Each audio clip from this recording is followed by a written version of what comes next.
Hello বন্ধুরা, সবাই কেমন আছেন? আশা করি সবাই খুব খুব ভালো আছেন। তো ওয়েলকাম ব্যাক মা অ্যান্ড সুমিত্রা চ্যানেল। তো আজকে একটা রেসিপি নিয়ে আমি হাজির হয়ে গেছি আবার।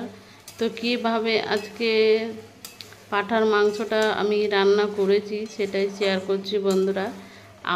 আমাদের বাড়িতে যেভাবে রান্না হয় সেটাই আমি শেয়ার করছি বন্ধুরা। আপনার শুরু থেকে শেষ পর্যন্ত ভিডিওটা দেখবেন, সাথে থাকবেন, পাশে থাকবেন বন্ধুরা। আশা করি আপনাদের ভালো লাগবে। তো পাশে থাকবেন, সাথে থাকবেন। আমি আর রান্নাটা এখন শুরু করছি। তো প্রথমে আমি কিছু ফোড়ন দিয়ে দিয়েছি, শুকনো লঙ্কা, দারচিনি আর গোটা জিরে দিয়ে ভালো করে ফোড়নটা কিছুক্ষণ গরম করে নিয়েছি। তারপরে এখন আমি দিয়ে দেবো কেটে রাখা পেঁয়াজটা দিয়ে ভালো করে ভেজে নেব। পেঁয়াজটা যখন হালকা ব্রাউন হয়ে যাবে পেঁয়াজটা, তখন আমি পাঁঠার মাংসটা আমি দিয়ে দেবো আর কি। আমাদের বাড়িতে যেভাবে রান্না হয় সেটাই আমি শেয়ার করছি বন্ধুরা। আর আপনারা কোথা থেকে দেখছেন সেটা কমেন্টের মাধ্যমে অবশ্যই জানাবেন। তো আমার খুবই ভালো লাগবে, আপনাদের কমেন্ট পড়তে আমার ভালো লাগে। তো পেঁয়াজটা হালকা ব্রাউন হয়ে গেছে। তো পাঁঠার মাংসটা আমি ধুয়ে রেখেছিলাম ভালো করে, সেটা দিয়ে দিয়েছি। তো এখন ওটা দিয়ে ভালো করে আমি এটা ভেজে নেব। তারপরে এক এক করে সব মশলা দেবো আমি। যখন তেল বেরিয়ে যাবে তখন আমি এক এক করে দিয়ে দেবো মশলা। দিয়ে দিচ্ছি হলুদ গুঁড়ো পরিমাণ মতন,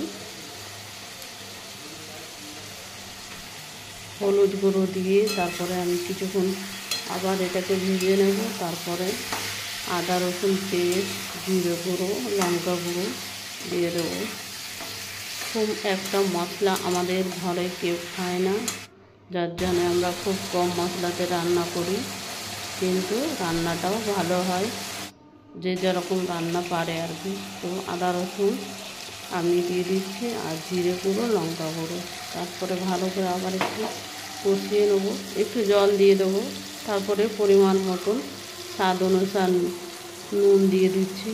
তো নুনটা দিয়ে ভালো করে আমি এখন মাংসটা একটু জল দিয়ে ভালো করে আমি কষিয়ে নেব। যখন জল শুকিয়ে যাবে আবার আমি জল দিয়ে কিছুক্ষণ ঢাকা দিয়ে আবার মাংসটাকে কষাবো। তারপরে এইভাবে আমি মাংসটা রান্না করে নেব বন্ধুরা।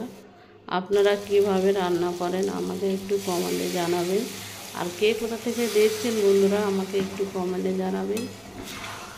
তো আমি আবার জল দিয়ে দিয়েছি, জল দিয়ে ভালো করে আবার মাংসটাকে আমি কষিয়ে নেব। যত কষবো তত মাংস টেস্ট হবে। তো এইভাবেই আমি রান্না করি, আমাদের বাড়িতে রান্না হয়। তো মাংসর তেল বেরিয়ে গেছে। তো আমি এখন ভাজা আলুগুলো দিয়ে তারপরে এটা কুকারে দিয়ে সিটি 3-4টে সিটি দিয়ে মাংসটাকে নামিয়ে নেব।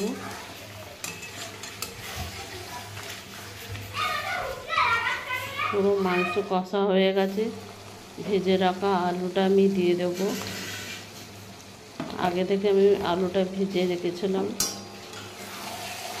আপনারা চাইলে আলুটা স্কিপ করতে পারেন, আলু না দিতেও পারেন।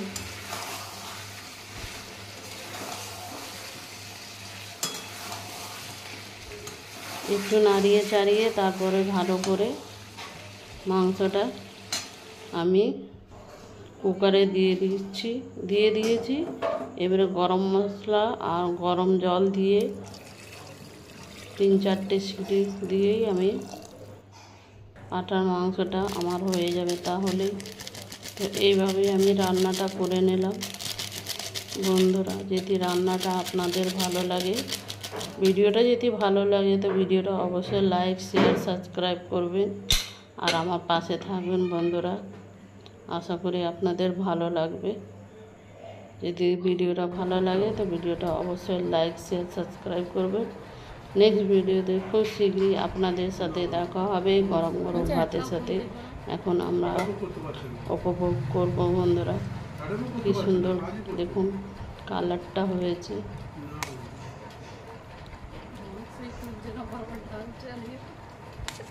তো এখনকার মতন টাটা, বাই বাই বন্ধুরা, সবাই ভালো থাকবেন।